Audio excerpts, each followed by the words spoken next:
Assalamualaikum warahmatullahi wabarakatuh. Izin perkenalan, nama saya Muhammad Agung Maulana dengan NIM 192100084 dari kelas A1 PBSI 2019. Di sini saya akan menjelaskan mengenai teks eksplanasi. Yang pertama, definisi. Definisi teks eksplanasi. Teks eksplanasi adalah teks yang berisi tentang proses mengapa dan bagaimana kejadian-kejadian alam, sosial, ilmu pengetahuan, budaya, dan lainnya dapat terjadi. Yang kedua ada struktur teks eksplanasi. Pertama, identifikasi fenomena. Yang kedua, rangkaian kejadian. Yang ketiga, interpretasi. Poin ketiga ada ciri-ciri teks eksplanasi. Yang pertama, informasi yang dimuat berdasarkan fakta atau faktual. Yang kedua, hal yang dibahas yaitu suatu fenomena yang bersifat keilmuan atau berhubungan dengan keilmu pengetahuan. Yang ketiga, sifat informatif dan tidak berusaha memengaruhi pembaca untuk percaya terhadap hal yang dibahas.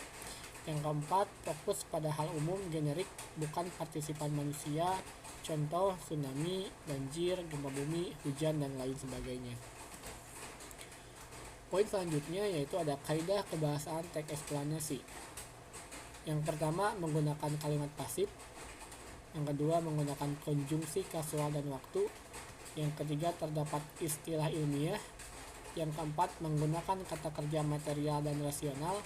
Yang kelima, bersifat informatif. Yang selanjutnya ada contoh teks eksplanasi. Di sini ada contoh teks eksplanasi bertemakan banjir.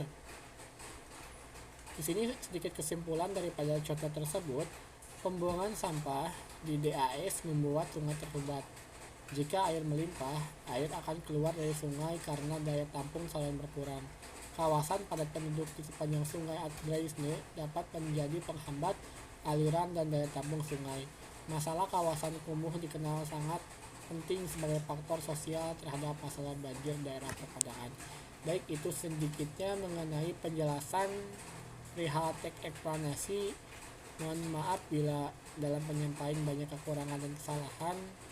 Terima kasih.